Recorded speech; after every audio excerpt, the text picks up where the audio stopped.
একটা ললিপপ খেয়ে যে আমার ঠোঁটটা এইভাবে আটকে যাবে আমি তো ভাবতেও পারিনি। শত চেষ্টার পরেও এটা খুলছিল না।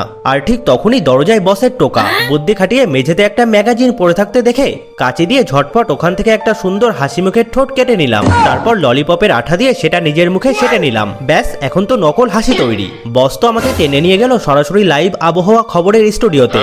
আমি তো কথা বলতে পারছি না, তাই ইশারা ইঙ্গিতেই মেঘ আর বৃষ্টির খবর দিতে লাগলাম। বস ভাবলেন যে আমি পাগল হয়ে গেছি। সে রেগে মেগে স্টেজে এসে আমার মুখের কাগজটা টান মারলো। কাগজের সাথে সাথে আমার আসল ঠোঁটটাও ফাঁকা হয়ে গেল। সেটা দেখে বসের তো চোখ চড়ক গাছ। সে তখন অজ্ঞান হয়ে পড়ে গেল। লাইভ শোতে এই কাণ্ড দেখে আমি তো মুখ চেপে সোজা ওয়াশরুমে পালালাম। সেখানে গিয়ে জানলার পাশে দাঁড়িয়ে ললিপপটা টানতেই ওটা হাত থেকে ফসকে জানলার বাইরে পড়ে গেল। আর ভারসাম্য হারিয়ে আমিও নিচেই পড়ে গেলাম। কিন্তু ভাগ্য ভালো ছিল, নিচেই বাইক নিয়ে দাঁড়িয়ে থাকা একটা হ্যান্ডসাম ছেলের কোলে গিয়ে পড়লাম। সে তো ললিপপটাও ধরে ফেলেছে আর মিষ্টি করে ওটাতে একটা চুমু খেলো। আর আশ্চর্য ব্যাপার, নিমেষেই আমার আসল ঠোঁটটা আবার জায়গায় ফিরে আসলো।